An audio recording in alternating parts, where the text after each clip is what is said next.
to the M Group Stadium for this afternoon's game between Oxford City and Chorley. Here we are in the press box ahead of the game, and Ewan will be joining us very shortly. Just stepping into one of the fine delicacies here at Oxford City, the pulled pork burger. You will notice as well, we are on new microphones today, but there is a very, very significant noise around us from the PA tannoy. I've been assured that that will be calming down ahead of the game. But if you can let us know how the audio is shaping up at the moment, that'd be great, so that we know how things are going. Then again, the music should calm down. If not, as the whistle is blown to kick the game off. But yeah, let us know where you're tuning in from this afternoon. Really, really nice weather down here in Oxfordshire. Of course, the National League North, no less. But as I say, both myself and Ewan will be back in a couple of minutes' time as the teams get out onto the field of play.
Well. Good afternoon, everybody. Welcome along to the M Group Stadium for this afternoon's game between Oxford City and Chorley. Ewan Murray alongside me in the commentary box. Well, Ewan, first and first, Oxford are certainly giving it a good go to try and control the atmosphere this afternoon. Yeah, I think our eardrums are certainly worse off than what they were before we came here. But there's a decent atmosphere on the place. It's a bad little ground, this. So I've just sampled one of the burgers, and I have to say it's very nice food there as well. So all around a good trip so far. Yeah, certainly not back to the rafters, the M Group Stadium, but good few numbers in. Good mascots to boot, and I suppose getting down to the nitty gritty of it. It's time for team news here in Oxfordshire. One change for Andy Priest's side from the deserved 2-1 win against Kidderminster. The Harriers in midweek, and it's Mike Cowley who comes in place of Owen Sherman, of course, going recently returned back to his parents as well, but altering them. I suppose you it's kind of a seamless fit, really. Carl comes in, Owen goes away, and it will be a miss news, Owen, but we've got ample options in that midfield. Yeah, I was going to say, and obviously, let's not forget the fact that Joe Nolan's obviously coming back into fitness as well, so that's another option in that midfield. But Owen German, I thought, especially on Tuesday night, has controlled the midfield in a lot of games for Charlie, so obviously will be a big miss. But as we're saying, really, there's ample replacements already in the squad who can fill those big boots that he left. Yeah, and in terms of obviously our host this afternoon, Oxford City, there's a few things to say about that. Ashley Henning, of course, and that's one of the players of the season from last season. He played for them. Again, apologies for the noise in here. It's right, it's excellent. Yeah, I mean, there's a speaker about 3 meters away from us here, so we apologise if the audio's not great. I hope that the speaker isn't being picked up on these mic touch wood, because it's really it is deafening to a certain degree. They're trying to remember that's happening here, but it's far too loud. Well, like a dance walk on in time to meet the play as well. I haven't heard that one before. You into the Bayside Chorley. No. In God, never wrong that night. You're captain. But really, not your only failure in the hope you've got. Ashley Henning with 30 goals. Last English division, DJ Surrey, the cousin of Daniel Surrey. They're not a captain, they're a player who's dangerous on his day. They're symbolize the bottom of the league, not the team that's doing any side. No, not at all. And we saw in the reverse fixture, finished 23 at Bitchin Park. Adam Henley with the last gasp equaliser on that day. And you saw certainly in that game that Oxford can pose a threat, in particular on the counter attack. And I think today it's going to be up to Chorley really to try and make the most out of the chances. If Chorley take the chances today, they should win. Yeah, I think looking in terms of in recent weeks, what the successes from since these games, about however was you didn't want to play hard.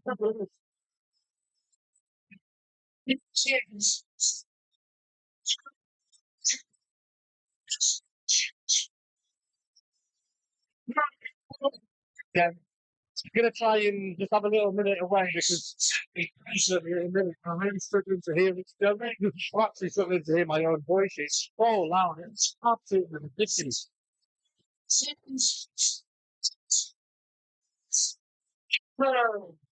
Absolutely. It just means Jimmy McMigley last game and just give us a lucky Terry Robinson, our CEO. We're almost in believe as to how loud it is in here. Again, I don't know if you can hear it in the background. I'll be really interested. It's a microphone is picking it up now. We are only a few seconds away from kickoff now. Thankfully, and eventually, to turn it down as well. So all we can do is smoke for a minute, really. And we say the kickoff is almost imminent.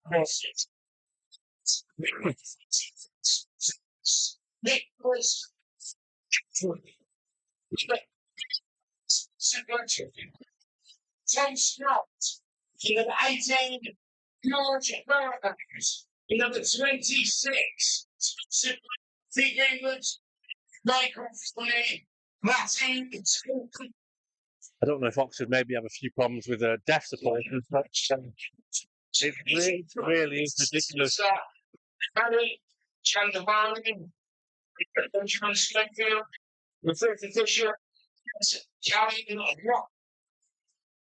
Is it over? John, again, it's really tough for us to have heard that. I don't know if you could make out for all of the noise that was coming from Oxford there, but hopefully, touch wood, now we are back as normal. Is it sure lad Taylor who's got the ball at his feet? John, ready for kick-off here in Oxfordshire, and we are off and running here. So thankfully, again, we don't have to put up with that for too much longer. Or again, if there's any goals, we may get here some of it. Touch wood, there's no goals for Oxford, because then if Chorley score, they might not make any announcements. But yeah, in terms of the team today, one change from Tuesday's win against Kidderminster. It's Mike Calverley in place of Owen German, who of course has gone back to Altrincham, and then Scott Wilson back on the bench for the Magpies this afternoon. Ewan, Oxford, we mentioned it just there, if anybody heard it.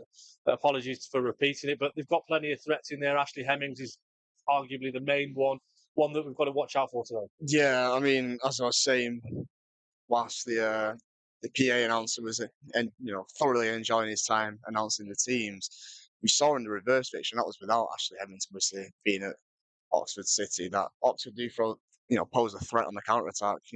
Finished 3-3 at Victory Park earlier this season, and that was with an Adam Henley sort of last gasp equaliser. So Chorley are going to be aware of the threat on the counter attack, obviously, which we saw in that reverse fixture. But as I also said, though, I think if Chorley take the chances today, they should win. Good opening little sequence there. Blakeman on the halfway with the set piece put in towards Jack Sampson over on the right. He headed it across goal, and Oxford trying to nullify that threat. Here comes Max Wilson, who was called up to the Northern Ireland and under-19 squad this week. So many congratulations to Max. Unfortunately, though, that is likely that Max will miss out on a few games for the Magpies over the coming week or two. Blakeman here on the ball, trying to find Sampson in behind. Out comes the goalkeeper, Metcalf. And, of course, we are on one of those plastic pitches this afternoon. Ewan, and just the first impression of it, it looks good. There was a little bit of a sort of died in the bounce there on that particular occasion, but we'll see how it pans out. Yeah, it looks to be a decent enough pitch, but it's quite a small pitch as well. I think it's considerably smaller than what we usually play on at Victory Park, but it also seems to be, from our angle here anyway, quite a narrow pitch. So probably one of the smaller pitches in the league that I've certainly seen so far anyway. Yeah, it was a good game here last season. Ultimately a 2-2 draw. Craig Hewitt got one on that day, the equaliser after Chorley were 2-0 down inside the first half. Hopefully that it won't be a similar story this afternoon. Oxford here, their first real opportunity on the counter, trying to break away, but Taylor O'Kane nips it back. Warren Clark's beaten to it here, and here's the first touch for the aforementioned Ashley Hemmings. Good afternoon, Jeff. Probably well.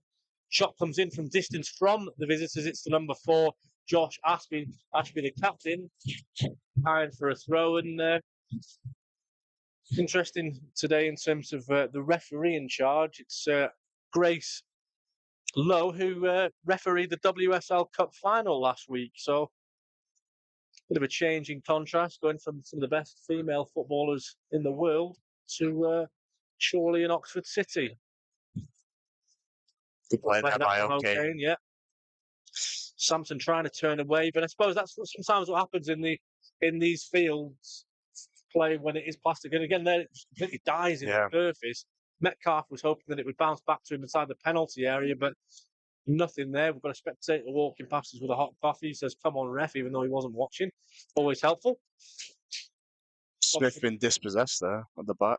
Yeah, McEachran now over on the left-hand side, gives it back again. Sturridge has gone beyond him, and Hemmings is furthest forward. Shot comes in from distance from Sturridge, and sorry, it was O'Shea Ellis, actually.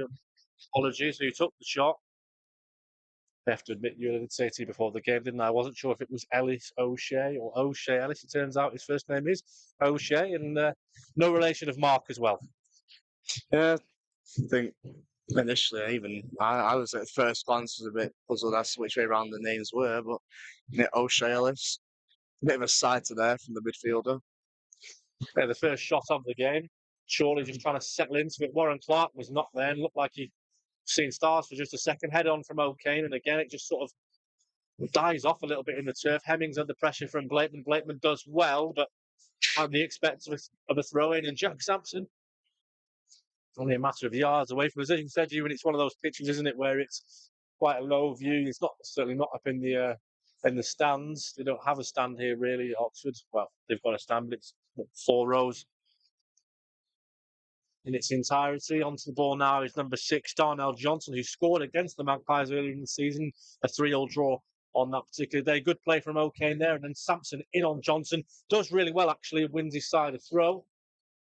Oxford trying to delay it. Blakeman wants to take it quickly. Down the line it goes towards Max Wilson. And what have you made of Max Wilson in recent weeks, especially as he's sort of started to play a little bit? Yeah, I was going to say we've sort of seen him playing in a slightly more advanced role, sort of like a second striker alongside Sampson. I do think both players thrive, with each other, especially whenever Sampo gets the ball into his feet. He's got a runner running off him in Max Wilson every time. And, we've said it all the time with Max, really. He looks really comfortable at this level, especially, sometimes with a lone player coming down to this level, they struggle with the physicality.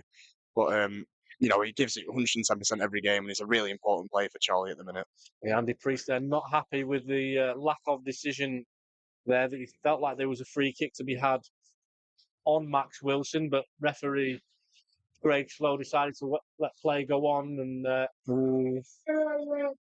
so the player's just gone down in the penalty area there, and the referee took a moment to think about it. And I couldn't really get a good reverse of it from where we sat, pretty much the opposite end of the half.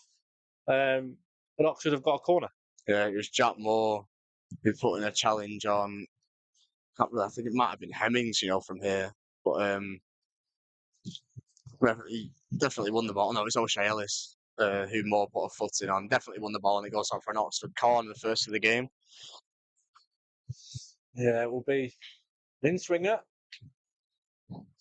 Oxford only kept 2 players back, 1 on the edge. Sorry, 3. Including 2 on the edge, actually. Ball comes in, headed away by Sampson, no less. Back to an Oxford player. Opens up nicely to take the shot, but again, similar to O'Shea Ellis' shot. I think that was Ellis again, though. Yeah, exactly the same path into that advertising board behind the goal. Good afternoon to Summer and Hallie, daughters of Mark and Jeff. Yeah, really good, thank you. Hope everything went well this morning.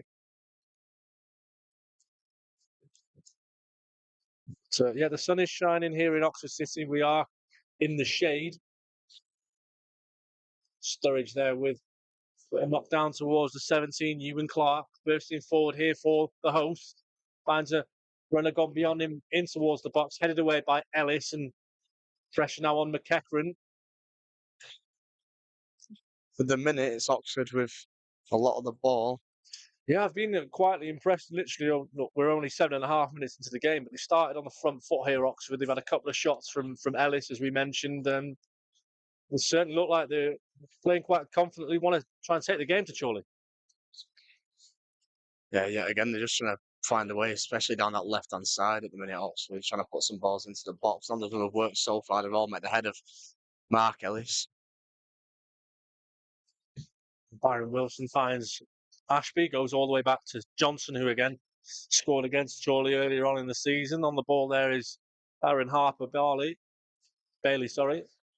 Again, great touchdown that time from Sturridge. One that his cousin probably would be proud of. Good interchanging play, and Ross Jenkins, the manager of Oxford, certainly be happy with what he's seen inside the supplement 10 minutes. Once again, Chorley just trying to keep the shape at the minute, Ewan, and they're doing a pretty good job of it so far.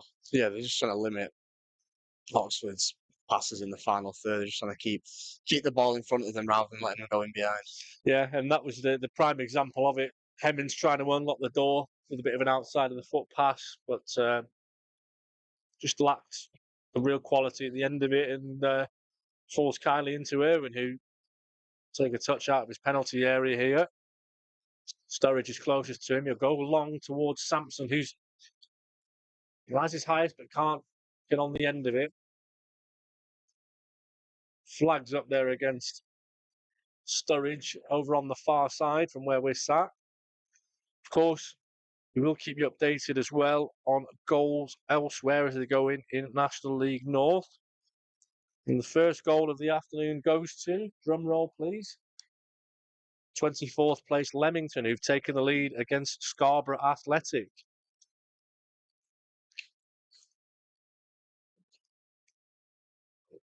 I guess it's getting towards that time of the season, though, isn't it? You're in 7 or 8 games to go for most teams, and it's crunch time. Any drop points, and all of a sudden you could be bearing down in a different position only a few hours later. Yeah, definitely. And I think for a team in a position like Leamington now, you've got to try and get wins whenever you can. Well, many have said that Leamington are as good as gone, and they have been for a while. But it's more Scarborough. You think, obviously, you're in one of those elusive playoff spots at the minute. Radcliffe, we've seen them implode in recent weeks, and Chester, of course, have only sort of lost, I think, 1 in 6 or 7. Smith's under pressure. He may have to take a booking. He's gone down himself, Smith, and actually got the free kick. It's an interesting decision. Ewan, what did you make of that one? I mean, I think both players are pulling. I think definitely from up here, it looked as though Harvey Smith was more of the aggressor. He fell to his feet second as well, which usually the referee give the free kick going to the player. I would favour the player who goes down first. So. Sorry to interrupt that. I was pretty convinced that Smith was going to be penalised for it. That's what I said. I thought he could have easily gotten a yellow card for that.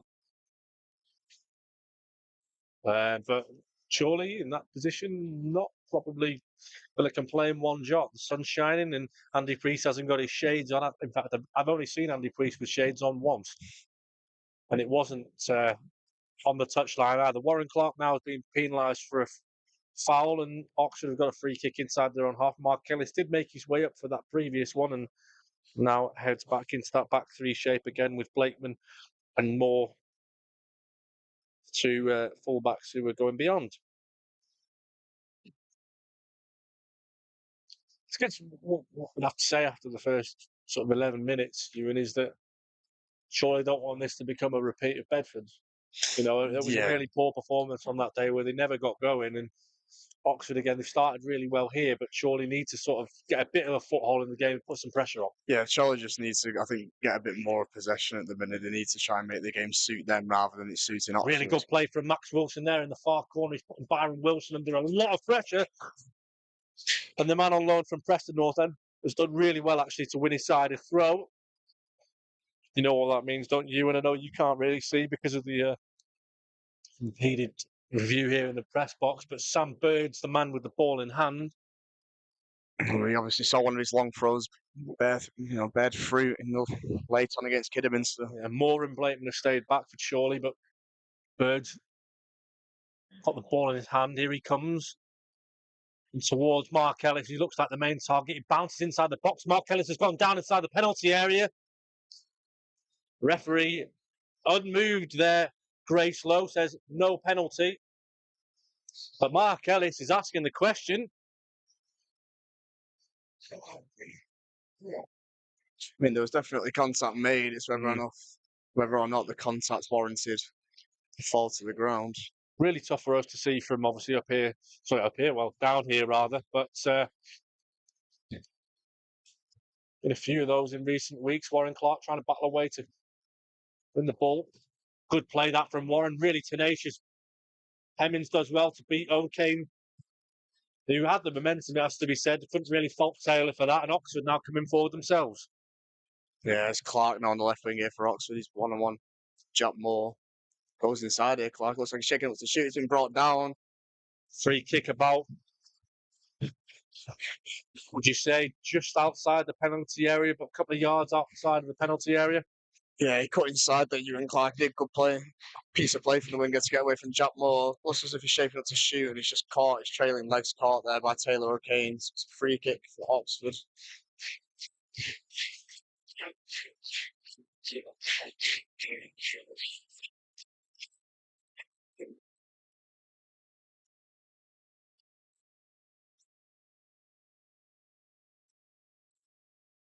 Yeah, it'll be interesting to see what Oxford have got up the sleeves here. Quarter of an hour into the game almost, and the players are over it. Leaving everybody, nobody really back. They've got one towards the centre circle, but other than that, everyone's forward for it. And if Chorley can get this right, they easily counter up the other end. Here comes the free kick. Shot comes in on target. Well held by Irwin. It's a really good save, that actually. It came at him quickly. I think it was the captain, Josh Ashby, who took the shot. That's really well saved down low by Ewan when he almost parried it back out to the path of Hemmings, who was sniffing round for it. But an important save to make, Ewan. Yeah, definitely good save, good strong hands there by Matt Irwin. Sort of parries it initially and then gallows it the second time of asking, but really good technique on the free kick there by the Oxford captain Josh Ashby. Lakeman plays the diagonal towards the penalty area. Sampson's laying there in wait. Jack Moore tries to take over. He's done well. He's going on still in towards the penalty area. Jack Moore just beaten to it by Ewan Humphreys, who did well there to try and stun the danger. He did so really well. Oxford again, though, trying to come forward themselves. Bit of a end-to-end game here at the moment. Sturridge does really well, and now they've got men coming beyond. Byron Wilson's one of them. Towards the penalty area. Good play this from the hoops. Cross comes in from Wilson towards Sturridge, headed away by Mark Ellis, and Chorley again under a little bit of pressure here. Yeah, Oxford are definitely a team who look most likely to score in these opening minutes. Instead, for now, Sampson with a good bit of play there and gives it to O'Kane. O'Kane's got a bit of grass to run into. He's been dispossessed of there, O'Kane, but he battles to win it back.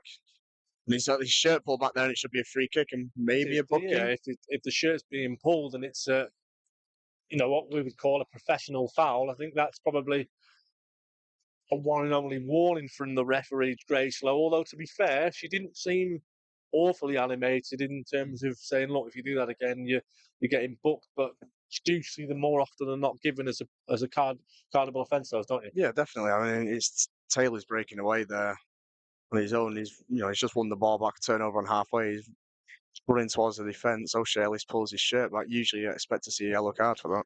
Lakeman tries something a little bit off the training ground here. Finds Jack Moore, who just loses his touch a little bit there and kind of kills off the momentum of it. Finds Calverley, who's under a lot of pressure, tries to play it back, and it comes off of an Oxford player who thinks, Ewan Clark, that he's got the ball away and off away he goes, I suppose. But no, the linesman over on the far side says it's a Chorley throw, and again, that can only mean one thing. It's Sam Bird over on the far side to take it, and I'm having to move my head because there's a big fat pole in the way. Yeah, decent opportunity this for Bird to get it into the box. Here he comes, Birdie. Sampson's in there, Ellis is in there. It's all the way, and it's booted clear by Oxford in the end, though. It wasn't really a testing moment for the goalkeeper. Chorley trying to get the ball forward, but remember, they've got players who've committed themselves forward, the likes of Ellis and Smith, and now Oxford have got to throw themselves, and it gives Smith and Ellis time just to get back in.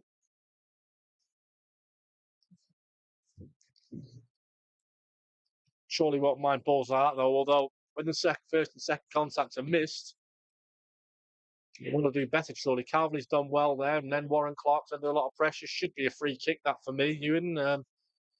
But again, the referee, Grace Lowe's allowed play to continue. Yeah, referees letting a lot of contact go at the minute, which, in comparison to some referees, I actually don't mind that much, although I do think that there on Warren probably should have warranted a free kick. Another goal gone in, another goal for an away side, and this time it's relegation threatened Alfreton Town, who've taken the lead away at Spennymoor Town. That's certainly not music to Oxford's ears, as Alfreton, of course, beat Hereford on Thursday night, and if they were to go and secure another 3 points, that could have serious implications towards the bottom end of the table. Alfreton only a point behind Oxford as it stands with 2 games in hand. Yeah.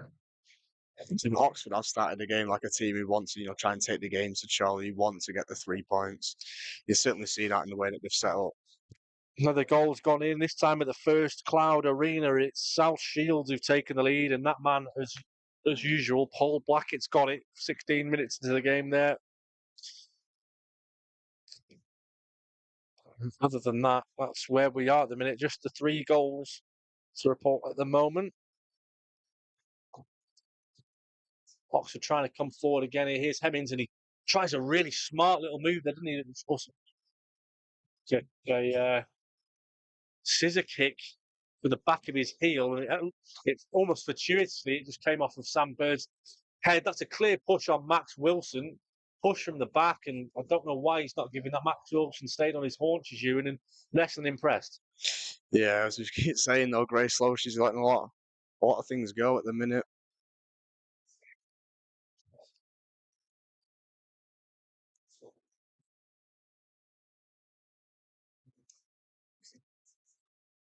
to play this from Ewan Clark here for Oxford, lays it off to Hemmings, who opens up his body, goes back out to wide right.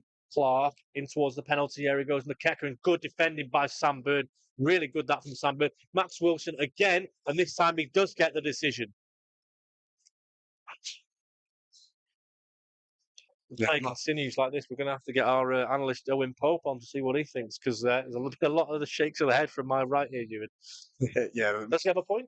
possibly. I mean, Max has just said to the referee there it's every time, after being given the free kick. I don't think he's necessarily wrong in saying that either. And it's in this instance here that Oxford have almost got a little bit of a cheek to ask how long Matt Irwin taking to take the free kick.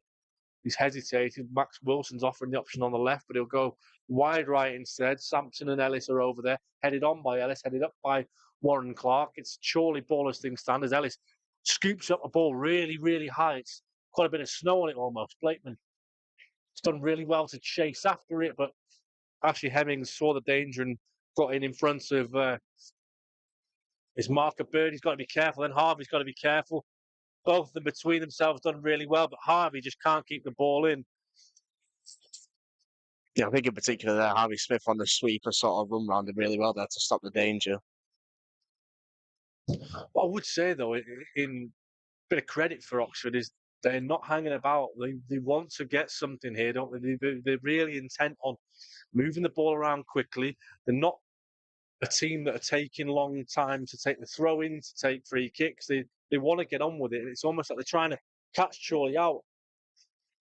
Sampson's done well there from deep, finds Blakeman out on the left-hand side. He puts a diagonal ball towards Max Wilson. It's headed on by Donald Johnson.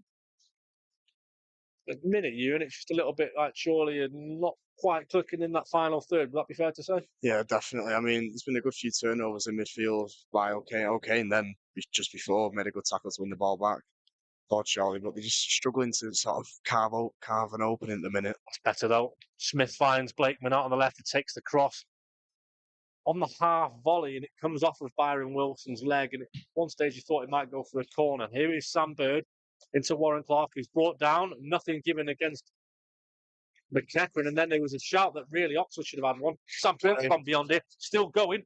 Brilliant feat from Sam Bird. If he'd gone down there, Ewan, I think he'd have got a free kick maybe. Not with the way that the referee's officiating the game so far, probably not. I do think Birdie could have maybe had a shot there, try and test the keeper possibly. He just kept going and going and So going. overran it a bit, like yeah. His footwork was so good, he couldn't sort his feet out. He just opened up his body a little bit and a few little ball rolls in there. He just couldn't get his shot off, but that's better from Chorley again. It's just struggling to click. O'Kane under pressure here. It's going to be a foul now. No. Free kick not given again, and this time Warren Clark's brought down, and referee is not interested. At least it's, equal for both teams, though. Yeah. Both teams are not happy at the moment with lack of decisions going in their favour. Well done, Ian. £343 raised for two charities this morning. Great work between all of the volunteers and the staff on hand this morning with the Middlesbrough away days fan zone extraordinaire. So Oxford have got a corner here, 23 and a half minutes into the game, and a minute. Surely, I think it's come back into it in the last 5 or 10 minutes, but Oxford want to hurt Chorley from this. Hands are up. Maybe it's one off the training ground. In swinging delivery. Here it comes. It's very deep. It's over everyone, and Chorley will get a free kick for it as Mark Ellis has gone down. Yeah, I think there's a little push in the back there from Darnell Johnson. Ellis makes the most so it goes to the ground, but I mean, you say it every week, really. When you're in that position, you sort of have to go down. Irwin's sat down in our physio, Dan Tattersall's making his way onto the pitch to have a quick examination of the keeper. And Matt's gone down holding something. Chorley have got Stephen Drench on the bench, and the Silver Foxed Cat, the veteran goalkeeper now turned coach, is up. He's not moving around too gingerly yet, as if he's been asked to go and get warm, but Matty is down. Is it one of those quote-unquote tactical stoppages that Matty's gone down in a bit of discomfort so Andy Priest can get some feedback over to his players?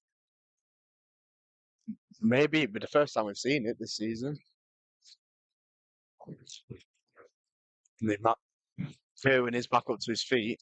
Yeah, I think a couple of Oxford supporters have had a word in Matty's ear as well. He looked back a little bit there to say, "What's your problem?"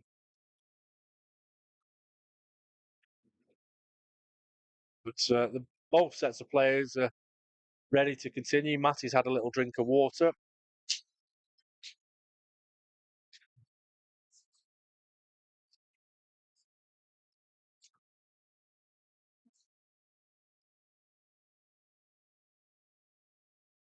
Matty has the ball. Good afternoon, Alan, as well from southern Spain. Looking forward to seeing you in our Paul Mariners lounge for the final game of the season against Worksop. So Matty, here he comes, kicks it nicely. No grimace on the face of Matty, which is always a good sign.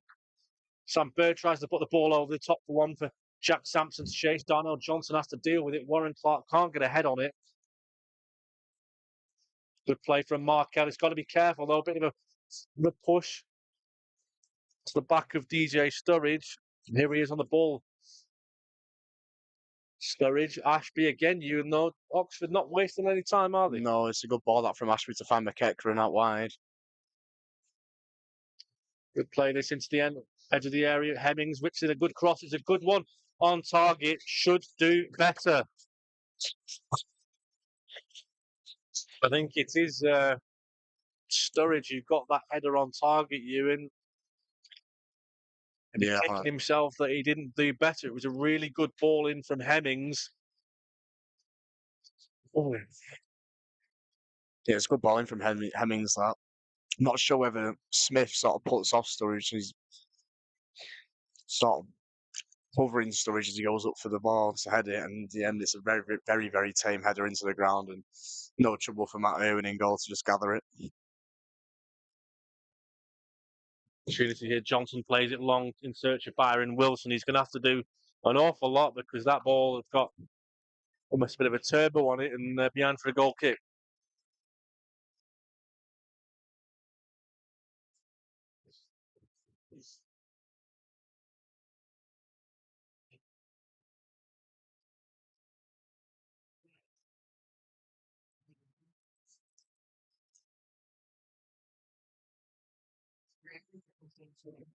Well, we'll get a chance as well in the next passage of play. I'll go and have another look at the goals elsewhere in National League North as Jack Sampson's caught in a sandwich. O'Kane battling away, doing well there against O'Shea Ellis. Good foot in from Taylor there.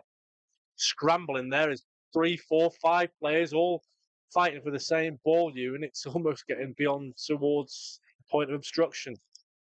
Yeah, but as we keep saying, the referee's been very consistent in allowing the game to play on. There's a long ball forward here, and Irwin's come well to gather it.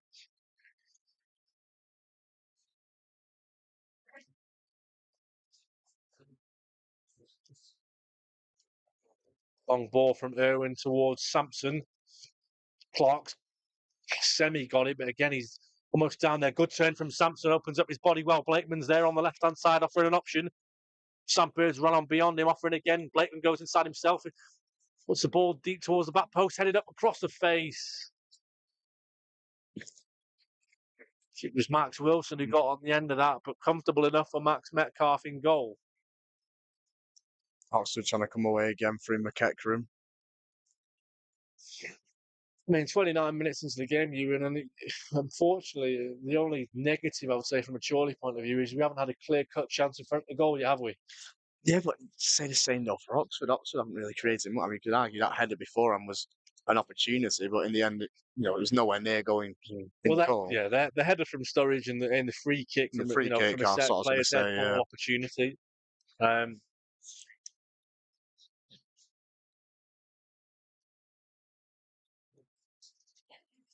It's a dead ball again that we've taken, but other than that, it's pretty much even Stevens at the minute. Both teams trying to unlock the door again. You could see Hemmings' qualities played a bit deeper, isn't he, than I would have expected. But maybe just trying to bring a few more players into play is surely trying to get on with things there with Max Wilson on the turn, but flags up for offside.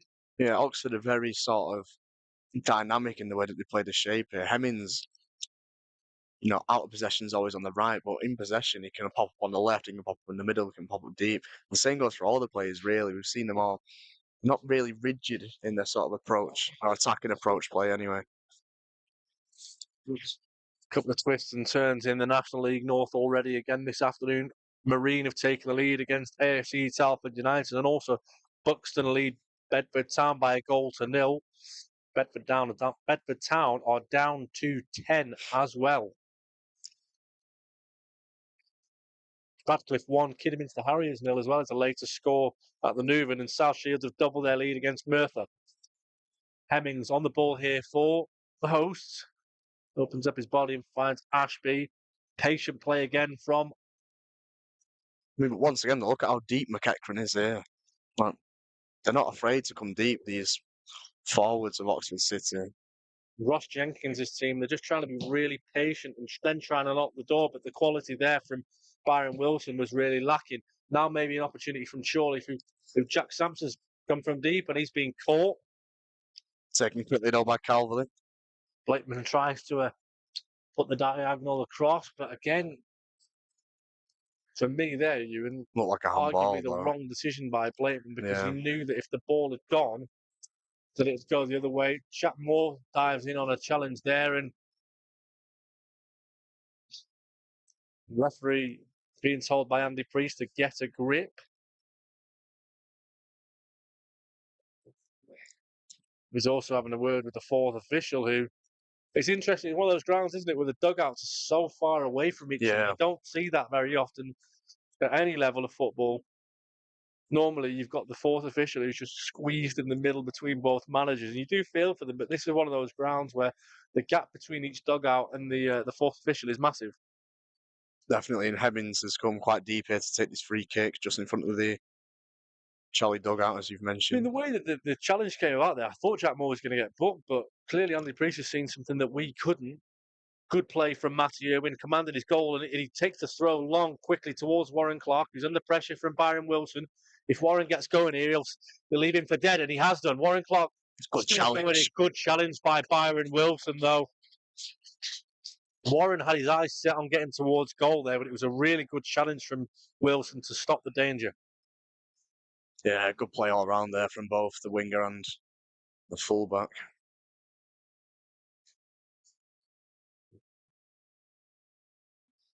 Oxford once again slowly building up the pitch.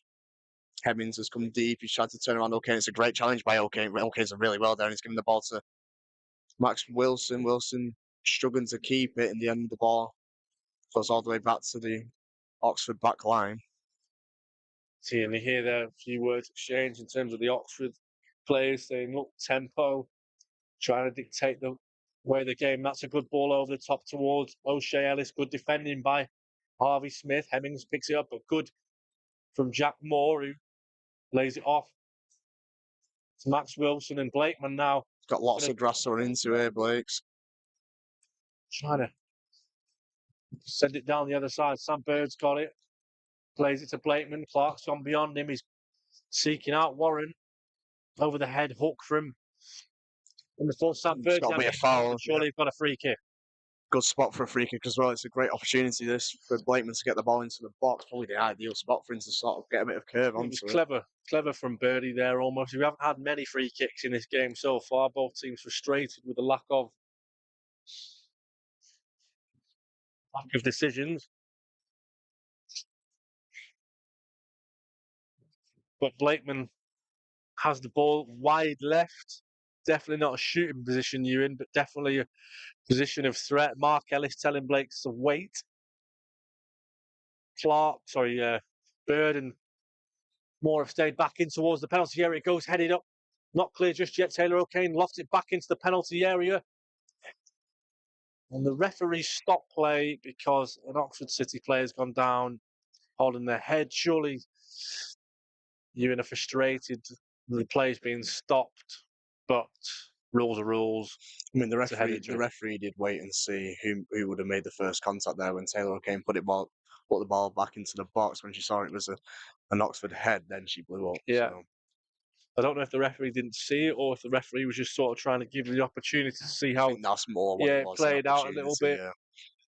course, if you're the one who, inside the penalty area trying to get the opening goal, you're going to be frustrated. The Oxford City physio getting the magic spray out. The man down's the number 19, Evan Humphreys. The number 19, he's certainly going to need the Iceman, but he's no Gerwyn Price. Left up on his feet now, the 19, Ewan Humphreys.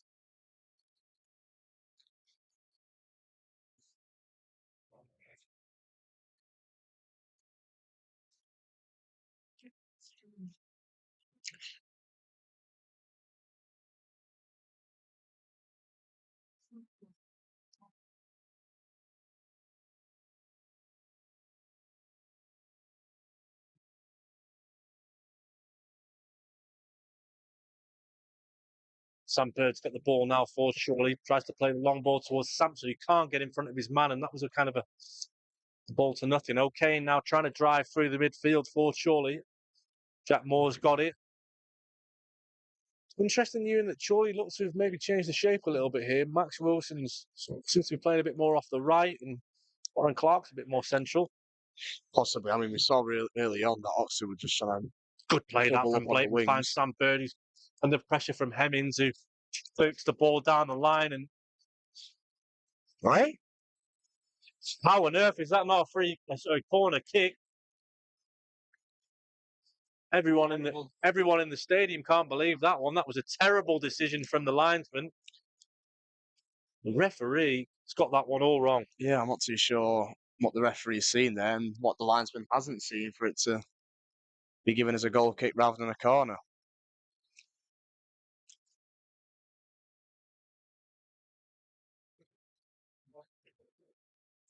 I think a bit of common sense got to be used there. Sam Bird sees the ball being kicked ahead of him.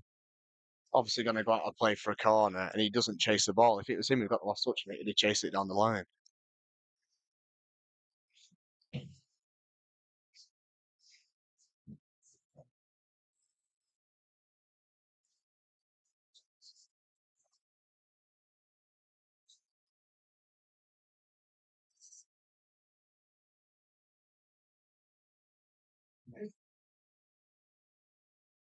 Edging towards the end of the first half, Ewan, and on the road, such a long journey. Would Chorley be satisfied with a point here at half-time, do you think? I mean, with the way... I say a point, but you know what I mean? Going at the break level. The way that the game's gone, maybe. I mean, as we keep saying, neither side's really tested either goalkeeper. Other than that free kick from Ashby in the 15-minute mark. But I think, as we keep saying, really, Chorley just needs to add a bit more tempo into their attacking play at the minute. Yeah, it just looks a little bit like Oxford are trying to dictate, but they're not really offering very much. It's all huff and no puff at the moment. Hopefully that's not a commentator's curse.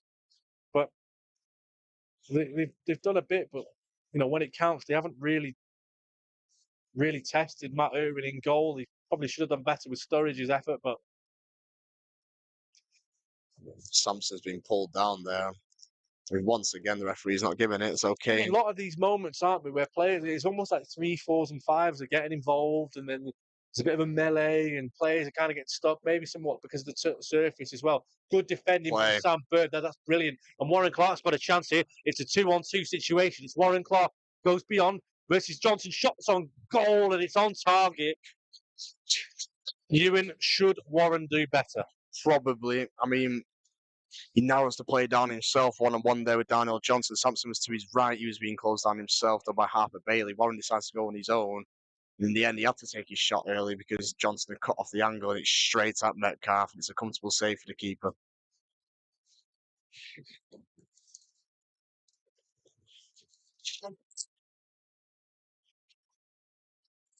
Blakeman with a cross here and box in towards Jack Moore. Jack Moore goes in, got the ball. Puts it back across the face, and it's just died on Chorley there.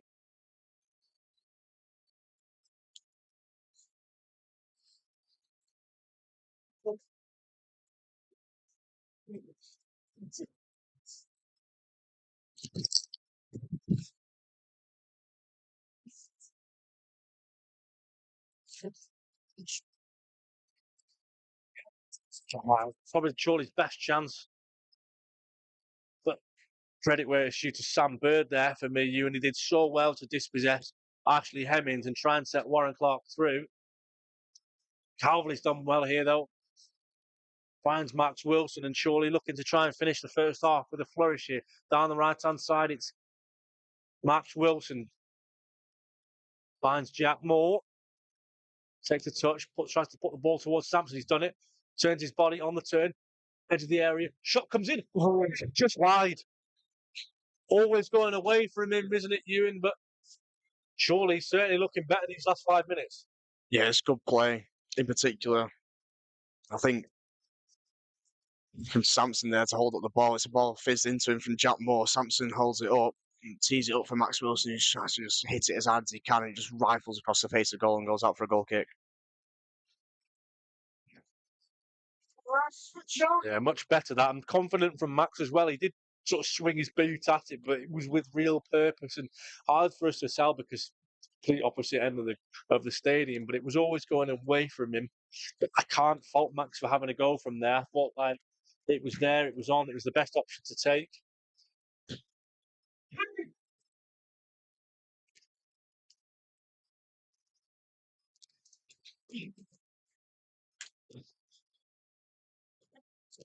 Watson trying to build up from the back again. It's Evan Humphries at left back. He gives it into O'Shea Ellis. Clips ball over the top looking for McEachran. Moore should head it away. It goes over the head of Moore in the end. And there again, Ellis is there. The surface again, it hasn't proven to be decisive, but it does have the moments, doesn't it, where it just sort of dies in the surface a little bit here. Yep, certainly right. Byron Wilson with the ball in between the lines towards McEachran. He's popped up on the right-hand side this time. Oh, shot comes in. Really shot from Ashby, that. Good block. I think it might have been by Mark Ellis, and it was a really good shot. I think it was the captain, Josh Ashby. Yeah. It's a corner, though, for the Hoops. Ashley Hemmings is over it on this near side towards us. On the left footer, it'll be an in-swinger. 42 minutes gone here, still goalless here at the M Group Stadium. Oxford City looking to finish the first half with a flourish. Here comes Ashley Hemmings, the corner in towards the penalty area. And it looked like it had come off an Oxford player last, but once again, Ewan, the decision goes in the host's favour, and Hemmings will get second bite of the cherry to swing the ball in.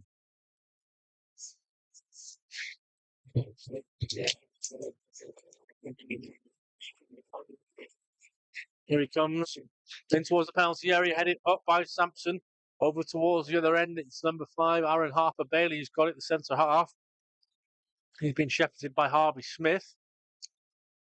Looked like he'd been caught there in the corner, Jack Moore, and eventually he will get the decision. He will get a free kick, and you in a couple of minutes left of the 45, which is just say, look, let's just go into the break level pegging and take the positives and go for more in the second half. Yeah, I mean, it does look as though it's going to be 0-0 at half time, barring massive change in dynamic of what we've seen so far in this first half. Irwin will take the free kick from deep. So Matt Irwin's going to go and take over the free kick. That's right over on that far right-hand side from where we're sat here. Hits it long. Sampson's the target, you'd think. It's over towards him. It inadvertently falls to Warren Clark, headed away by Johnson. Jack Moore heads on then. Now it's Sampson once again. Max Wilson does well, but get much fortune off the deflection. Mark Ellis has got to be careful here. Surely Good pass out wide. Under a bit of pressure here now. Byron Wilson down the right-hand side. He travels. He's taking his cross very early towards the back post. Somehow, it's ended up with a Knox's player on the end of it, and the move's not over just yet. Yeah, Humphries puts another ball into the box here. Headed by the number 22, Hemmings, and was never tested, Matt Irwin, was it? No, not at all. I think Irwin, for a split second then, maybe thought he might have been on target. He runs towards the ball, but sees it's going to fly high and wide and lets it go out for a goal kick. Darlington have taken the lead in their game against Peterborough Sports. So goals are plenty in National League North, but still yet to break the deadlock here at the M Group Stadium. It's also Buxton's 3 Bedford 0 at the moment. Obviously, Bedford down to 10. Pretty much say it's as good as game, set, and match in that one. Taylor O'Kane's beaten there by McKecker, who's come from deep, and his ball in the end is really poor. 15 seconds of the opening half to go, plus stoppage time. Sampson, 2 men on him, does well in the end, and Ashby goes down. Metcalf being asked to get the ball down and play in goal. Another poor ball from Oxford this time. It's be 2 minutes added on. The fourth official was in. Oh, here's a Tannoy again. 2 minutes, and it's on. 2 minutes. You and I'm really looking forward to hearing what music Oxford have got to play at half time. What do you think? I think I have to disagree with that one there, Pete. I think the AirPods might be in at half time. We might have to, actually. Good ball, that though. Blakeman now, 4 Chorley. Bird's gone beyond him. He cuts inside and beats 2. Still going, Blakeman. Could go for it with his right foot instead. It's on target. Asking a lot of Blakes there, but it's on target. Luckily, though, for Oxford, Metcalf was on hand to not be caught out. Yeah, it's a good diagonal ball into Blakeman. He cuts inside onto his right foot, weaker right foot, short. It's more of a finesse effort, but in the end, it's straight at Max Metcalf and the Oxford goal. Simple enough save.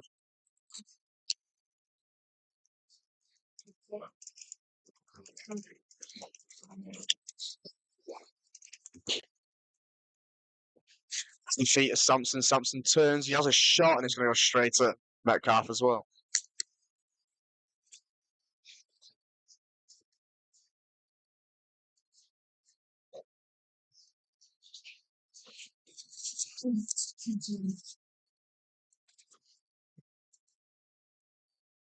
Good header from Warren Clark, who's gone down, actually.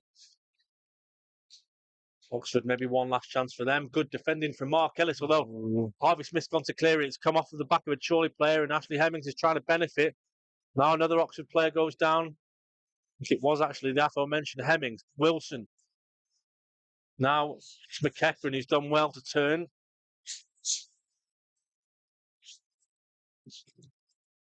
Ashby trying to play the passing behind here for Wilson. Blakeman marshals it out. Thankfully, that one was given correctly, and that one is a goal kick to Chorley. And oh, is that? I thought strange. Hereford find themselves down to 10. Way at Macclesfield. And there we go. The half-time whistle has blown. Courtesy of the referee Grayslow, and very quickly we'll leave you to it because we don't want you to hear what we're about to hear on the Tannoy. So we'll be back in about 15 minutes' time. Enjoy your brews, biscuits, cold beers, whatever you fancy. We'll be back very shortly.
Warm welcome back, everyone, for the second half. Pete's not with me at the minute as he was caught short just towards the end of half time.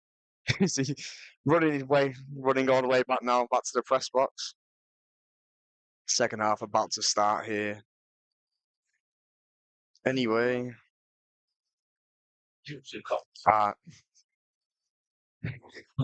and here he is.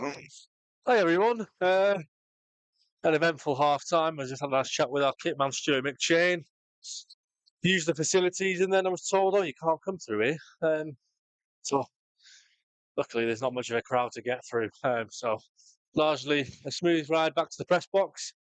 And yeah, let's go again for the second half.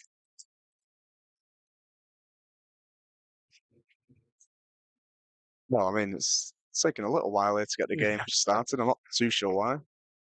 Finally, we are. Well, no, we're not, because Ashley Hemmings decided to jump the gun and run 15 to 20 yards. And they're so inconsiderate, they've even not waited till our secretary, Paul Carter's got him from Eton to take his seat. As for that kick-off, it was like Cameron. Milkshake doesn't bring the boys to the yard. It was way out of sync with his fellow players in white and blue. Cameron's favourite milkshake flavour is yet to be discovered. Our junior analyst. Owen Pope says it's definitely chocolate. You, and what do you think? Do you think? Strikes me more of a vanilla man. I thought it'd be more of a banana man, to be fair, but no. The alternating contrast of viewpoints here in the press box. One of these days we'll find out. But it's, well, from the moment, still a mystery. Mark Ellis, good header on there. Plays it towards Warren Clark. He's battling away with the number 8. Declan feeds it out wide to his fullback in Byron Wilson. Certainly, if Sturridge is running at the Chorley defensive, Sturridge still ongoing. Still going, yeah. He's got players around him, not many in his own white and blue. Ball comes back in towards the penalty area, touched down by Hemmings, looking to try and unlock the door. Oof. Really tough to say that. Looked like he went down a little bit too easily. Yeah, there wasn't many complaints by the Oxford players. The referee, Jamie Miglio, just sold us down there. Ewan, the referee almost put a whistle to her mouth, but looked like she wasn't too sure, Ewan. I didn't think it was a penalty, but it was neither. Maybe trying to con the referee. As I say, there wasn't many appeals from many players in these white and blue shirts.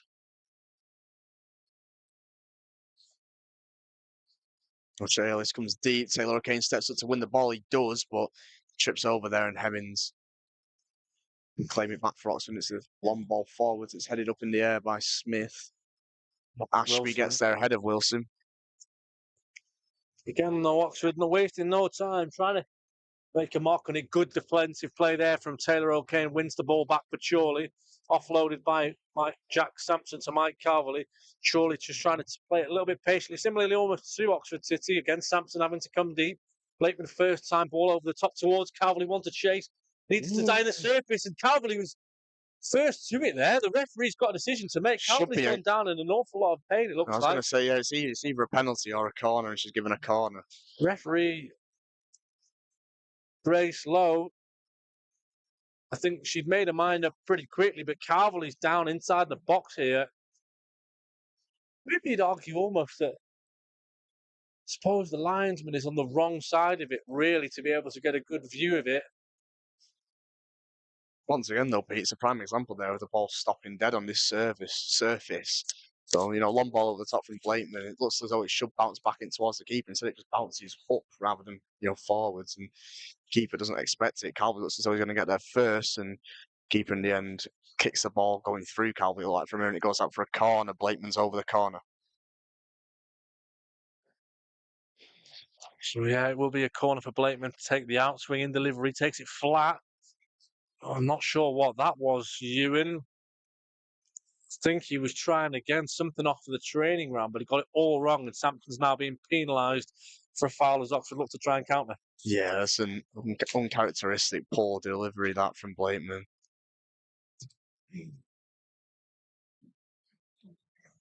Oxford take the free kick short. It's bring forward here. Like Ashby gives it to his centre back, Darnell Johnson.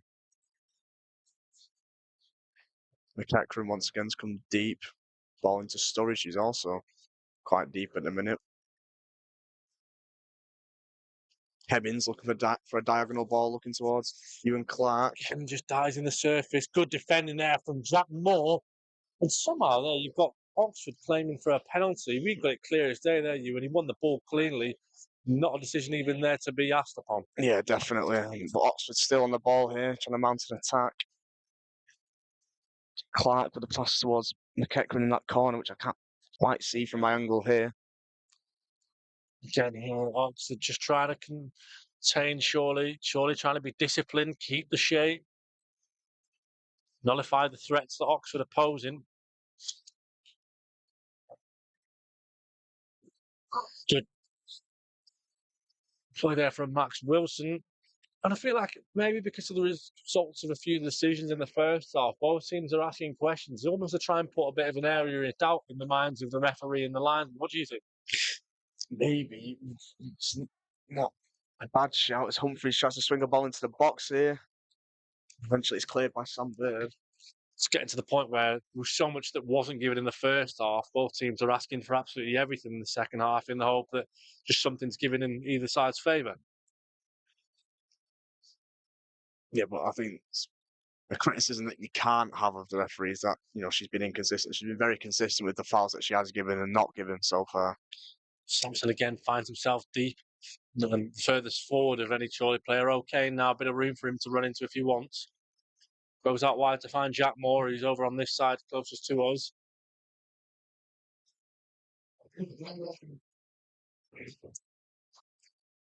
Harvey Smith being allowed a lot of time to pick a ball out, but in the end, the ball's really poor, but it actually comes off of Byron Wilson's chest and ends up with the foot of Blakeman. Finds Warren Clark, edge of the penalty area. Now Sam Bird's got it. Poor first search from Bird, gives the ball away, and Ashley Hemmings can try and motor on. Challenge. Brilliant challenge there from Warren Clark, as you mentioned. Chorley have got a throw here in line with the dugout, and as we said in the first half, in the dugout isn't a conventional one. There's a massive gap between both teams. There's dugout. The dugout for Chorley is about 10 or 15 yards into the Oxford City half here in the second half. And it's probably prime-ish position for Sam Bird to unleash one of these thunder throws. I don't know if that's a term, but I've just made it. Here he comes, Birdie. Long looping. Ellis is up. Good header away, though, that. Harper Bailey. He's a touch here, Birdie's got one. Max Wilson's there. Puts a good ball towards the back post, but there's too much on it. And it will go all the way behind for a goal kick to our hosts. Well, we've got a minute. We'll go and have a little look through goals elsewhere in National League North. It's AFC Telford United 0, Marine 2, Chester 1, Southport 0, and Scarborough Athletic have equalised against Leamington. Radcliffe have also equalised against Kidderminster Harriers, and one that we did miss in the first half, it's Worksop Town 1, AFC Fylde 0. Jack Sampson's been pulled from pillar to post here by the defender, nothing given. And sometimes that begs the question of what chance have you got? I know, I think you're starting to think now, unless Sampson, goes down to the floor and sort of screaming for a foul, he's probably never going to get one at the minute. The thing is in terms of a consistency point, there's so many games where that would be almost like a no-brainer. It'd be a straight-away blow, free kick, ego, but the referee is just giving nothing really. No, it's a good challenge there from Sam Bird. Oh, the referee there, she points towards the corner, changes her mind and goes for the goal kick. Is it guesswork? I don't know at this point. I think she pointed for a corner, but then the assistant referee on the far side was showing for a goal kick. I mean, you'd assume that the linesman on the far side had a better view, so in the end the referees trusted his judgment instead.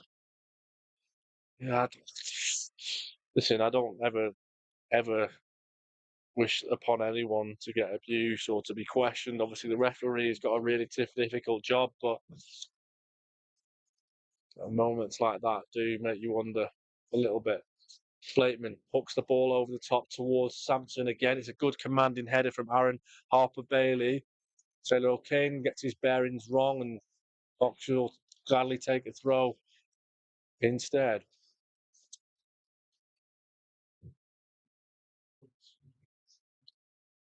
Ellis has gone down there, and Taylor O'Kane looking to try and take over. It's off of the back of a player and lands with Mike Calverley. Blakeman, bit of room to run in down the left, plays it across the face towards Sampson. He's there, he needs a bit of room to run into here. He's got it. Sampson back to Blakeman, maybe to T1 up to put it towards the penalty area. It's in towards the area, chested down by Max Wilson, still alive for Chorley. Shot comes in, blocked behind for a corner, and that's better, Ewan. Yeah, definitely. Initially, good play like that by Jack Sampson on the edge of the box. You know, as we say all the time, Sampo is really good with his feet, opens up the play and gets some more Charlie plays forward in the attack. Gives it to Blakeman. It's a deep cross by Blakeman, chested down by Max Wilson. Wilson tries to get a shot away, he can't. Falls to Warren Clark, and his shot's blocked behind for a corner.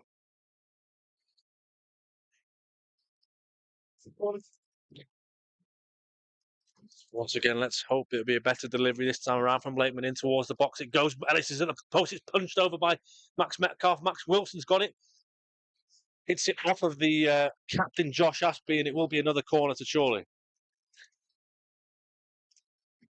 Chorley knocking on the door here. A much better delivery from Blakeman, who's going to go over and take this one as well. It will be an in-swinger.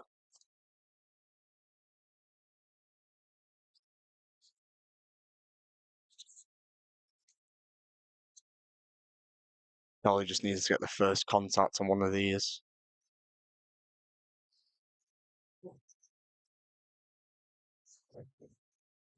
So it's by Blakeman.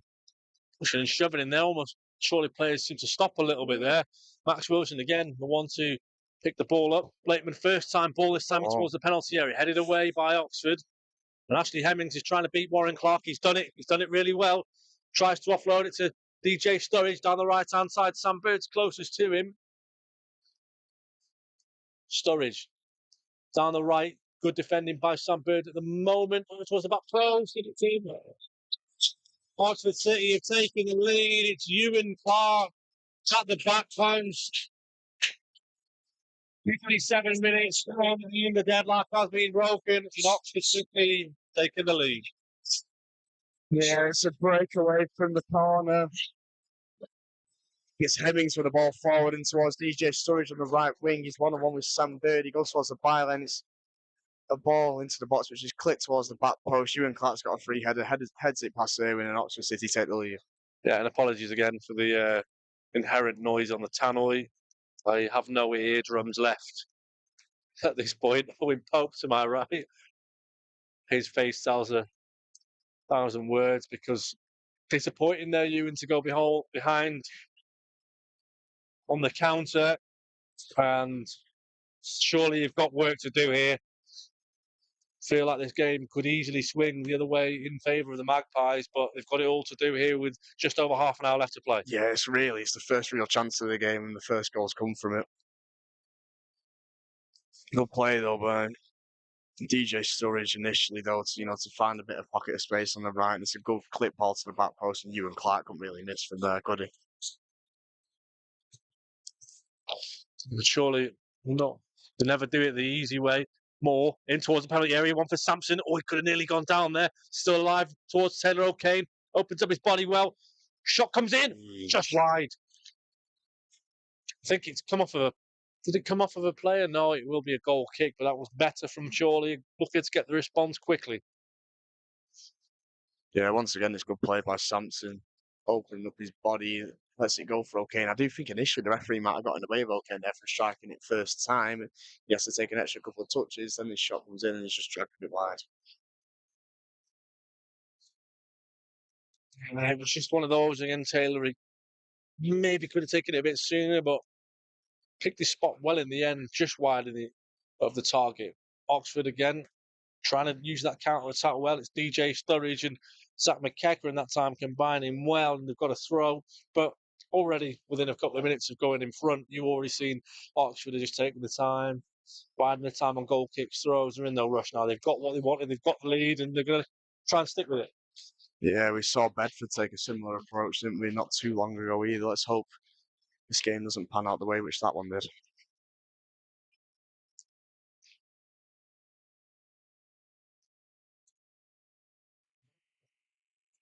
And here, Hemmings puts the ball in towards the penalty area.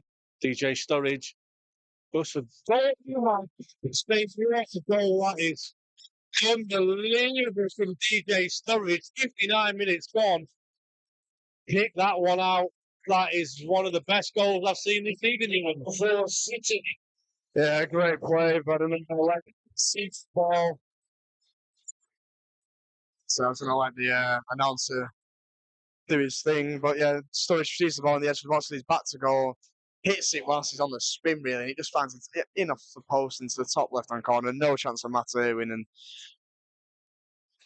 and 2 goals in about 4 minutes. Rocks are there and the 2-0 up. I mean, I said earlier in the first half, made a couple of touches that his cousin would have been proud of. He certainly would have been proud of that goal. That was of the highest of quality at any level. It was an absolute worldie. Matt Irwin, no chance. You can't fault any of the Chorley players for that. Fantastic strike and not Confusion. City. so the good. I see number 10. Two shots. Tom Scott's going to come on for Oxford City. Of course, scored a couple against the Magpies earlier in the season, and once again, my eardrums are really being tested here, Ewan. Surely, 2 goals down, but not out yet. Important that they get the next goal. And Definitely, but it's Sturridge running in behind once again here. Try. Blakeman clears his lines. dare I say, surely we're 2 goals down here last season and got it back to 2 apiece. So could we see a repeat of that result again this afternoon? Who knows? We will see in the next half an hour. Oh, Oxford have gifted the ball away here. Sampson's being absolutely pulled from pillar to post. Should have a free kick there in my view. Warren Clark was then hauled to the floor. Milan Lalkovic is being readied by Andy Priest, and so is Tom Carr.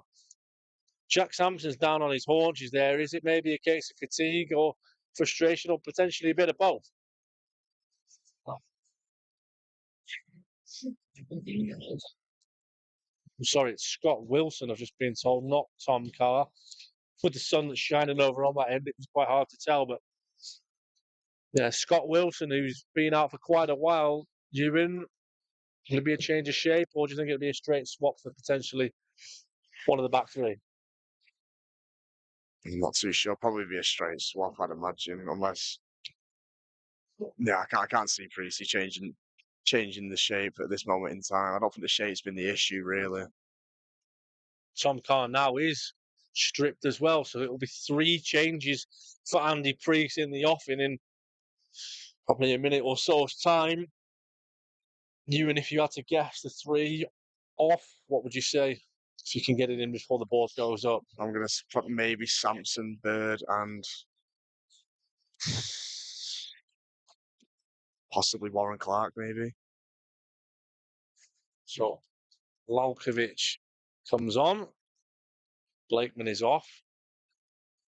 Sampson's off.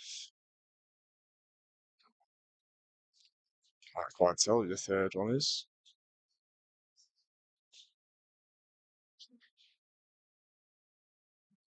Mark Ellis.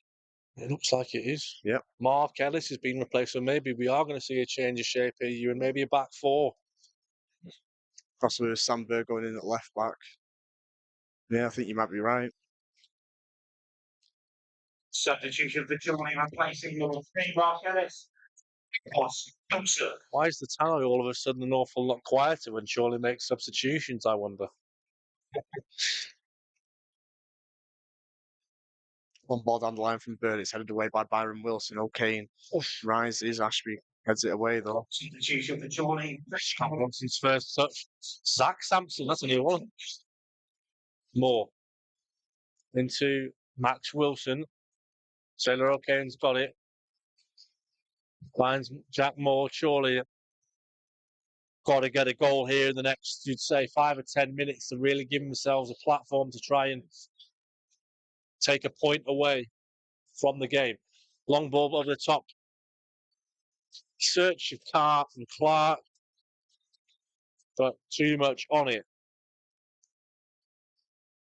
Yeah, Oxford options go long there. Scott Wilson steps up and wins it.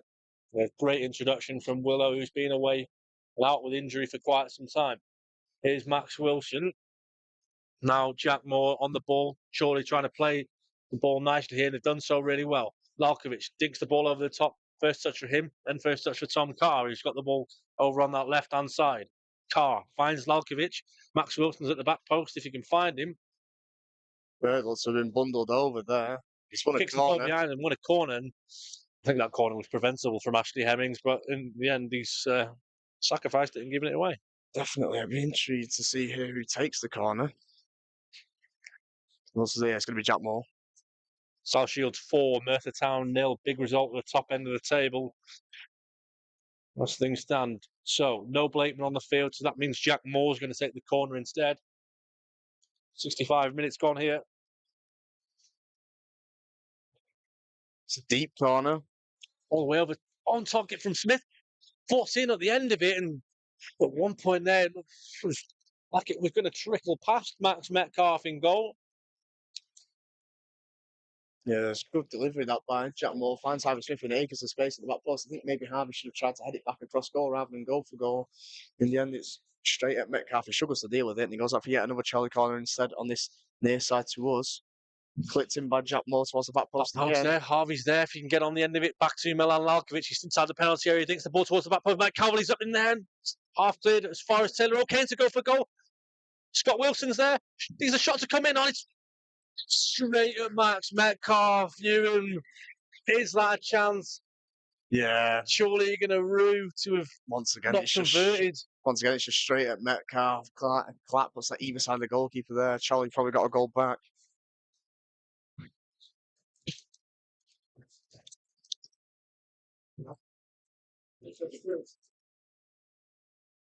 Lalkovic now trying to come back from deep. He's to open up his body. Has done. Finds Jack Moore. Now Max Wilson takes over. Has to go back low.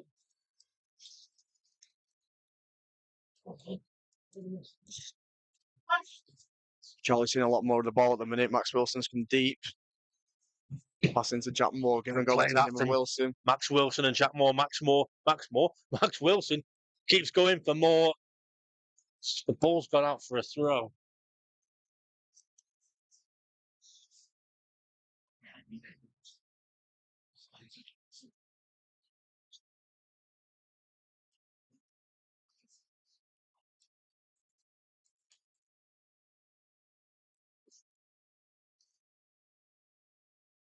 They're going to make a change. It's the goal scorer, Ewan Clark, who's going to come off. I think it's Substitution for City. Progressing up to continue going Clark. Ewan Clark's off. Jack Byrne is on. Probably a Liverpool. Probably a Liverpool Jack Byrne, and have kid him into the Harriers as well.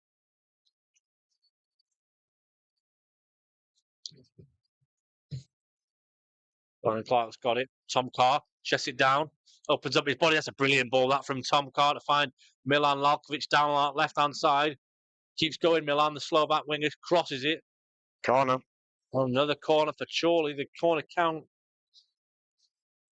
keeps on totting up. Roger Hall tuning in from Bermuda. Great to have you back with us, Roger. Hope all's well, and hopefully we'll see some of Cole Hall very soon as well. Touch wood. I believe Cole's got an appointment early next week, and hopefully positive outcome from that. In swinging corner to come in again here from Jack Moore as Tom Carr's being pulled inside the box. Here it comes from Jack.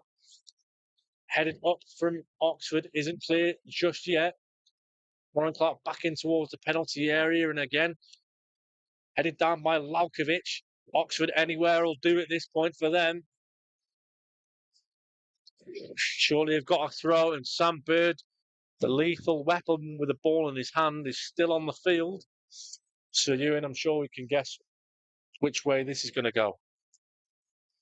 Yeah, so far Charlie haven't made the most of these though in today's game. So here comes Sam Bird, wide right, where we're sat here in the press area. It's long in towards the box. Peeling away, still not in there. Jack Byrne gets his first touch. It's a long hoofed clearance. Lalkovic heads it onto Warren Clark. Sam Bird's going to go for goal, but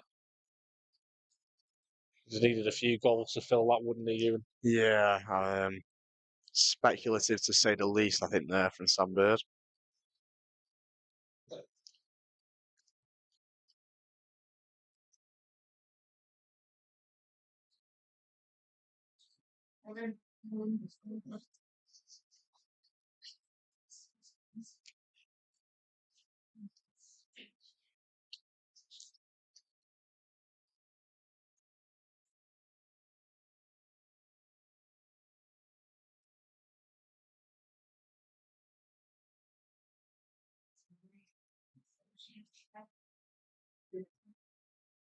So, long goal kick from Metcalf. Chorley, again, looking to put the Jets on. That should have been a free kick, surely, to Chorley there on Taylor O'Kane. Allowed to continue. Oxford at this point, Ewan, just looking to frustrate Chorley, I think, more than anything. They've obviously got a commanding lead of the game, and finally there, the referee gets involved and gives a free kick in Chorley's favour after Sam Bird was hauled to the floor. And now, all of a sudden, the Oxford City goalkeeper's down in some apparent discomfort, Ewan. Is it, again, one of these tactical stoppages? Probably. I mean, he's gone down quite a fair bit away from his penalty area as well, hasn't he? It's very similar to the Kidderminster Harriers goalkeeper, Christian Dibble, who did it after 12 minutes on Tuesday night. And it just gives both managers the opportunity to go over and have a word with their respective players and see what they think.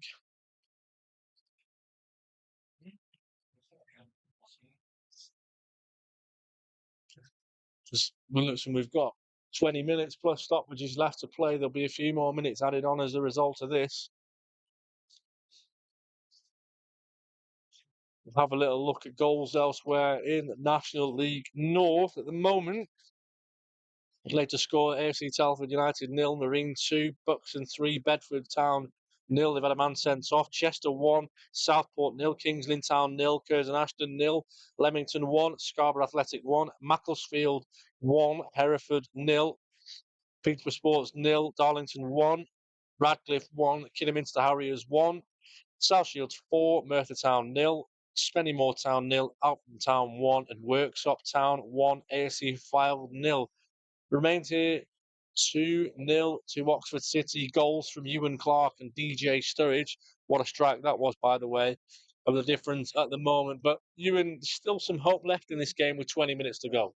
Yeah, definitely. I mean, we've seen Chorley have up and the tempo a bit in recent minutes. Obviously, that chance from Warren Clark, probably the best chance of the game so far for Chorley. Unfortunately, for the Magpies, it was hit straight at Metcalf in the Oxford goal as Jack Griffiths makes his way onto the pitch. Griffiths is on. I can't see who's gone off. I think it is Warren Clark who's made away.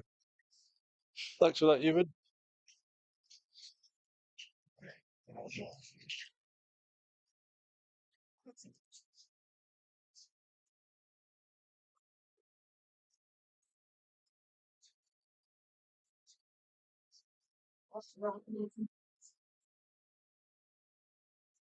Clearly, Jack Griffiths isn't important enough yet to warrant an announcement from the Oxford City tannoy. But yeah, confirmation that Jack's come on to replace Warren for the final 17 and a bit minutes of the game.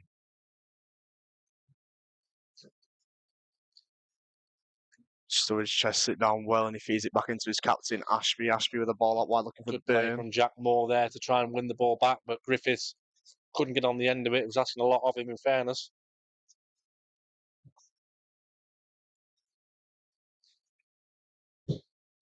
Strong ball from Moore towards Tom Carr, who's sandwiched between two Oxford City defenders.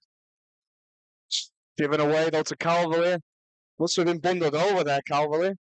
Shot for a penalty. I didn't really get much of that, I have to be honest, Ewan. It caught me by surprise more than anything else. Owen Pope's making a lot of notes. It's given away to Calverley there in the box. It must have been bundled over there, I think maybe by Johnson, referee. Showing no hesitation though in waving it away. Okay.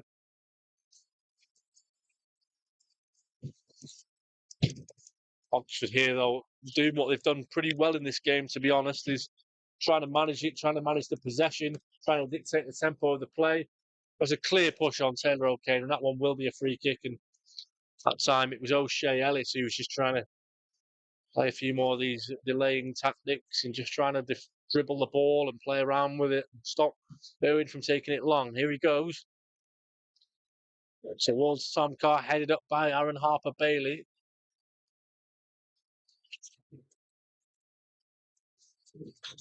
Jack Griffiths now is judged to a foul. Jack Byrne.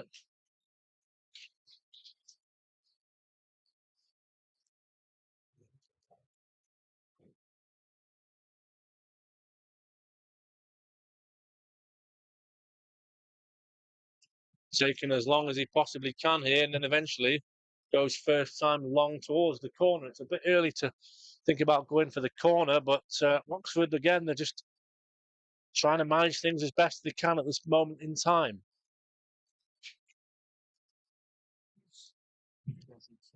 Surely, I think it's fair to say, becoming a bit more frustrated at this point in time of the game. Yeah, and obviously Oxford are not really helping with that by taking as long as they are from, these gaps of play. Like they've got a throw in right now.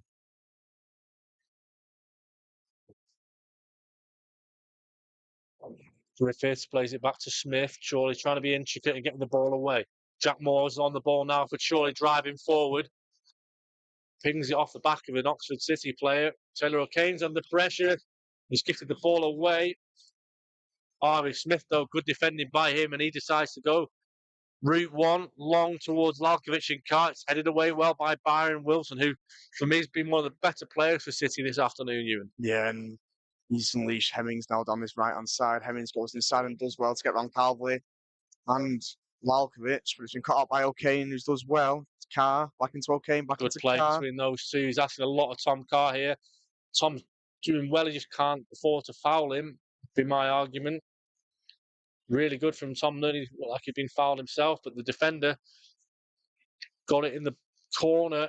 He has gifted the ball back to Chorley. In terms of possession, good play from Max Wilson, and Max Wilson's gone down. I think he's okay, hobbling a little bit, but it was just one of those where he put so much effort into it, you can see where the good piece of skill there by came from. Milan, and he wins free kick. Is it into the feet of Carr? Carr now running at Byron Wilson. So Carr robbed the ball again. It was that man Byron Wilson who's on it. So Shea trying to clip the ball over the top to DJ Sturridge. I think he might have been offside. Down to 9 men now. Tyrone Marsh has been sent off. It goes to show sometimes on the day anyone could beat anyone in this league. Worksop fighting for their lives down at the bottom, beating AFC Fields. Charles Shields beating Merthyr by 4 goals to nil after a disappointing result against Hereford in midweek. And surely here come up against an Oxford City team who, credit to them, they haven't looked like a team who are down in a bit of a relegation dogfight at the minute. Yeah, definitely. I mean, Oxford have played like a team who are sort of fighting for their lives. They've put their all in today, and they've had a real good tempo to the play as well, Oxford, to be fair to him. Here's Scott Wilson, there's Van Harvey. Smithy plays it diagonal towards Tom Carr, and Tom limping a little bit there, gingerly. That's Wilson's been penalised. Michael Hardman, how many fans have travelled from Lancashire? I'll try and do a little bit of a head count of just based on those who are behind the goal. I can count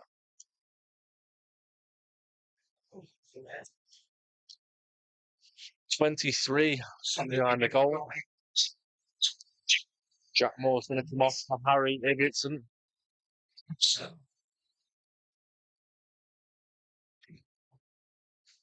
Harry Ibbotson, one last roll of the dice for Andy Priest. Be a proper front two then now with Ibbotson and Carr up there, Shelby.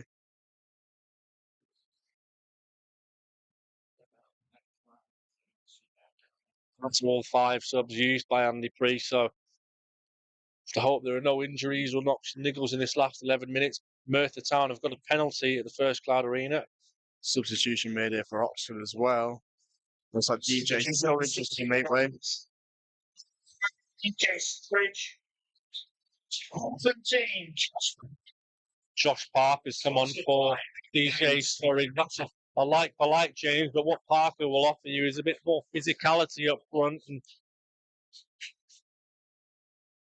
probably just look to hold the ball up and frustrate Chorley in those areas. For the minute, though, I feel like there must be a lot of added time here because a lot of stoppages, especially in the second half. Yeah, definitely. I think there'll be at least probably 5 minutes added on at the end here. Josh Parker there had Sam Bird in somewhat of a headlock, but the hosts are allowed to continue. Calverley's got the ball here for Chorley. Wide left to Milan Lalkovic. He's very deep at the moment. He's pinged the ball over the top towards Ibbotson. He's in behind it. Made the number 6 Darnell Johnson play at it. Now O'Kane. If it's going to come from Chorley, as we said it, Bedford, it's got to come now, Ewan. Yeah, definitely. Charlie needs to just not necessarily throw the kitchen sink at it just yet, but they need to get a few more bodies forwards. So play by Griffiths has been pulled back. That should be a booking. It will. Time. The referee's finally given a yellow card. Evan Humphreys. Evan. Today's attendance here at the Emblem Stadium, ladies and gentlemen, 614, 614. Thank you very much for your continued support. Yeah, it was just rash challenge by Evan Humphreys on Jack Griffiths. An opportunity from a set piece. Sam Bird's going to take it quickly. Finds Max Wilson. Max doesn't get it right though, and there's a chance here over the top for Oxford if they get there. But Matt Irwin's let the ball go calmly and safely, and Ashley Hemmings can't get on the end of that. So the attendance is being confirmed as 614. As I say, I think it's 23 Chorley supporters I can count behind the goal, but does that sum it up a little bit there? Max's cross that comes off of an Oxford man? Yeah, it's just not really clicked really for Charlie in the final third just yet. And still about probably going to be at least another 15 minutes played here with additional time being included.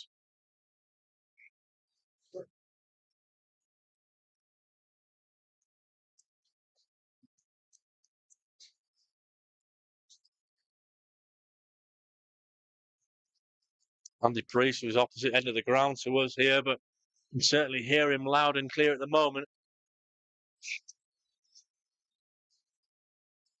Jack Byrne Irwin saying to Harvey there, you've got to play it to Willow instead of me because the minute Chorley want as much attacking momentum as they can. What a ball that is from Scott Wilson to find Mike Calverley down the left-hand side. He's done well there, Calv. It's a clever one, I think. Owen Pope to my right, almost looking at that as if to say, we've stolen that one because that was a soft one. Yeah, but you've got to go down to win the free kick though. Lalkovic is over it. Crossing position.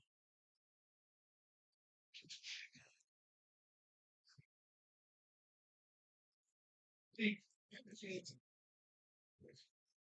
he goes. Lalkovic swings the ball in off the wall. It goes, bounce inside the penalty area. Josh Parker's there. And again, no, Ewan, it's just one of those where delivery's not great. You just need that in the box. You want it in the box. You want it to test the goalkeeper because, dare I say it, Ewan, surely haven't tested the goalkeeper enough. Oh! Aaron Harper-Bailey there just pushed Harvey Smith off the ball. Referee didn't see it. Neither did the linesman either. I like it though in some ways because both players were grappling each other and neither actually ended up complaining to the referee. No afters whatsoever. They both knew that they almost did wrong there, but didn't want to alert the referee because they were both as bad as each other in some way.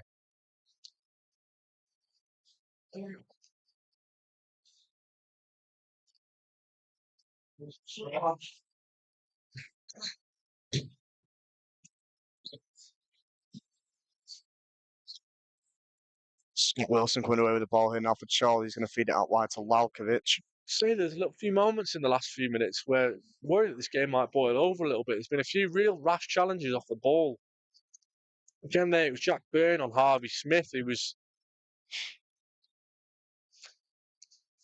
just trying to upset the apple cart and frustrate Chorley even further. O'Kane trying to find Tom Carr down the left. He's got it. Byron Wilson's closest to him. Tom Carr's got it. Left-hand side, Lalkovic there. Puts the ball in. It has to be said. Ewan finds the first man. Yeah. Referee's giving an Played as advantage Tom there. Scott tries to play it in behind there. It's cut off. Parker again. It was with Harvey Smith. 6 minutes to go. You in a regular time, and surely again, as I say, just feel like there's something left in this game. It could be 3-0, it could be a 2-1, it could be a 2 apiece. You just don't know. Feel like there's still a lot of drama left in it if you can play into it. Griffiths down the right, looking to beat his man. He's done really well there, Griffiths. Down the right he goes, finds Ibbotson. Tries to find it back to Griffiths, but it will be a throw in to Chorley. Sam Bird's going over, and at this point, Ewan, Chorley putting everyone up. Yeah, I think it's a case of maybe now or never to try and get, that Just first like goal if back. you can get one, Yeah. you just don't know. It was a bit like Kidderminster Harriers when they got the one. You thought, oh, they could go up the other end and get another one themselves. Kiddie obviously didn't work out that way. But here comes Sam Bird in towards the penalty area. Touchdown by Scott Wilson. Birdie's there in towards the back post. Goes back to Calverley. Now Larkovic can chase after it. Puts it into the box, headed off of Tom Carr. In towards the box again, Harvey Smith, and he heads it over the bar, and Ewan, that's a half chance. Yeah, I'm not too sure whether if Harvey leaves that there. O'Kane was running onto it. Ladies and gentlemen, can I ask that everybody I assume he didn't get a shout, but 10th state party congregate at the clubhouse marquee club shop. Walk by the turnstiles to meet Jack soon after the kickoff for a photo shoot, please. So that's Ben's 10th birthday party group. Ben's 10th birthday party group. Please meet Jack immediately after the final whistle. Thank you. If anybody here wants to come to Jack's birthday party, you need to meet at the club shop, Club Shack, in case you didn't hear it the third, fourth or fifth time.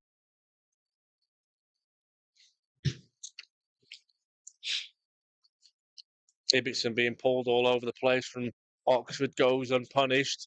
Hemmings with a long ball forward looking for Parker. Good play that Smith from Max Harvey, as well, does really yeah. well actually. Max Wilson's done brilliantly there to fend off of Parker.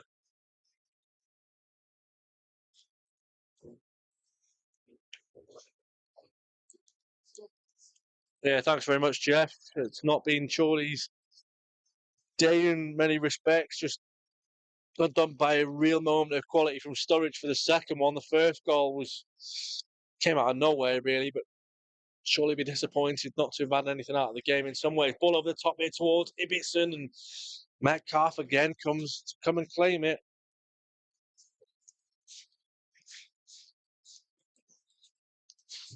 Big goal at the bottom, and Spennymoor Town have equalised against Alfreton Town, and also Southport have equalised against Chester. Scarborough have taken the lead away at Leamington. Goals aplenty at the back end of this game. Unfortunately, though, Ewan, no goals. It's birthday party today, 10th birthday party. Could the other group meet Jack by the club shop?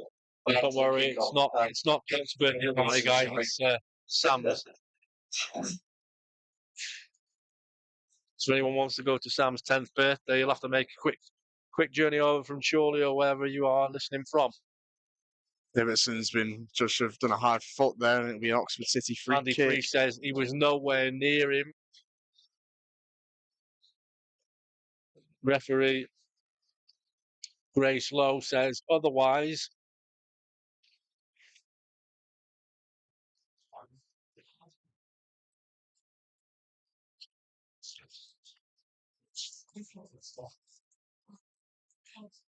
Harry Wilson scored for Fulham against Burnley, a 2-1 lead for Marco Silva's team. Substitute City replacing number 22, Ashley Cummings. He's number 26. Tea Taylor, sponsored by Happy Greenwood or the Michael family. Another change for Oxford. It's Ashley Hemmings off. Matty Taylor on, a player with a lot of EFL footballing experience, mainly at the likes of Bristol Rovers. Scott Wilson now for Chorley. Hits it long towards Carr, and Ibbotson lets the ball bounce, and Carr just can't get there before Metcalf.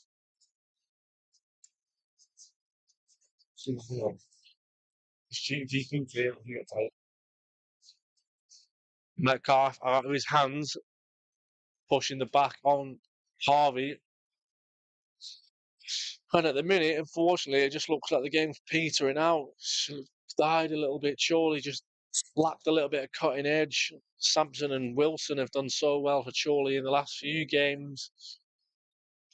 Carr and Ibbotson have come on here, and Andy Priest has made all 5 possible changes that he can, but just hasn't clicked for Chorley this afternoon, has it, Ewan? No, not at all, really. It's a shame because obviously after that great performance against Kidderminster Harriers in midweek, I think we expected a bit more today. Hobbling there like he's felt something. Yeah, Tom Carr struggling with an issue. He's trying to get himself forward to get in and amongst the attack, but he's almost running on one leg, and that's not what we want to see. Sam Bird, 90 minutes is up. The board hasn't gone up from the 4th official yet, but Bird's ball in hand over on the right, a dangerous position for a long throw to come in from. Here it comes. Headed on towards the back post, headed off the line almost. From Oxford, it was a good flick header from Scott Wilson, and there again, soft foul. Oxford will take that.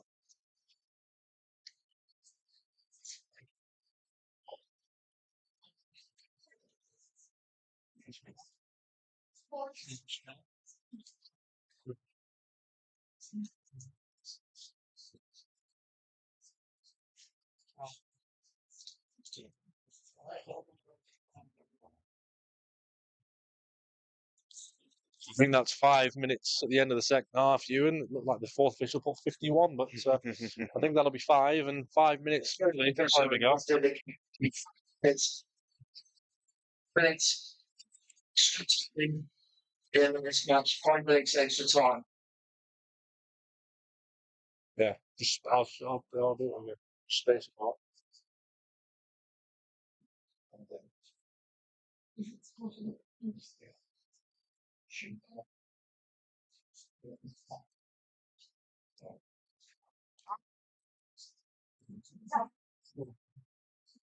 One more chance here, maybe Oxford City themselves down the line. Left hand side, it's Jack Byrne, but maybe sensibly he's gone for the corner, and Harvey Smith's done well to get it out, and Sampert's hooked it towards Ibbotson. Good touch from the Bradford City man. Good footwork actually from Ibbotson, but it's his own downfall. He's given the ball away to Josh Parker.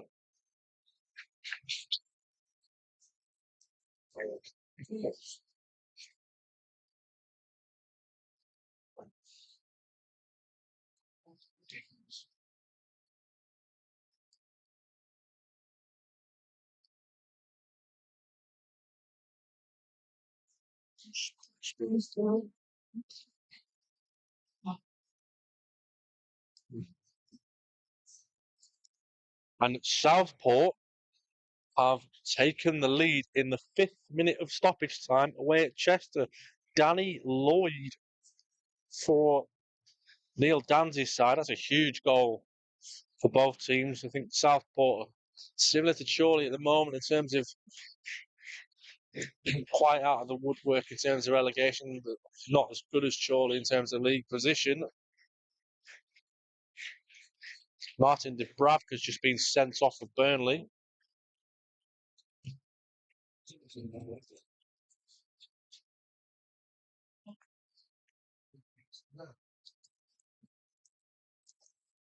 And that's a Chorley throw now, right in that corner. From Sam Bird towards Griffith and Ibbotson. Won by Taylor, then Parker.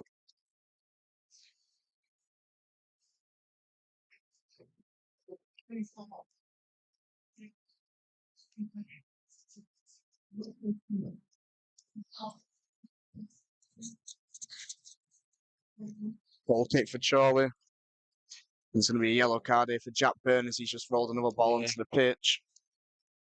1.5 minutes left to go, and then the referee stops it.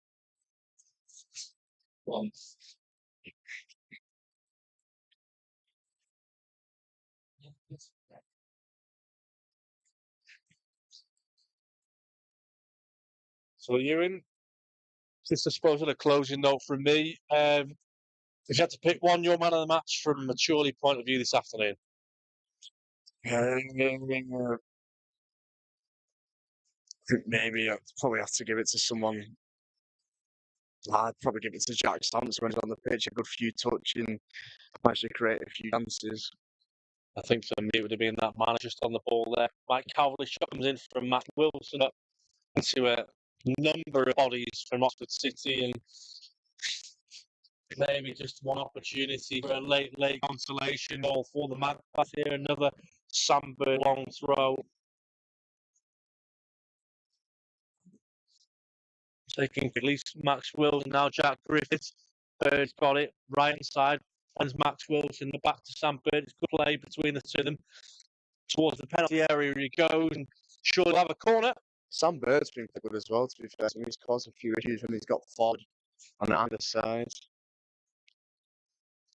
Wild pitches, going on to take the corner. You've got to feel like this is probably the last chance for Ollie to try and get a consolation goal of sorts.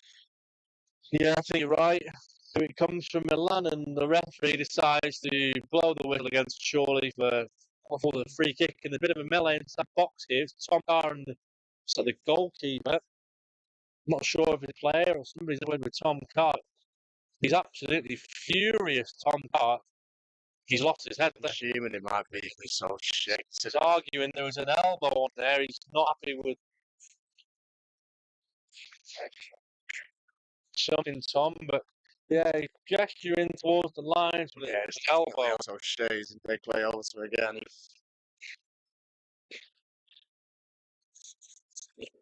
And the referee's just booked Harry Dixon. Did he book Harry there? Short player was booked something. I think he booked Harry Ibbs, but there we go. The full line whistle blows here at the Group Stadium. Chorley away, empty-handed.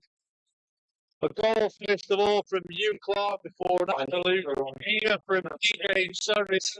The difference. And Chorley, after a brilliant assault on Tuesday night, away with this afternoon. So, as he states, today, 10 minutes later, gentlemen, 6:14. Thank you very much for your support.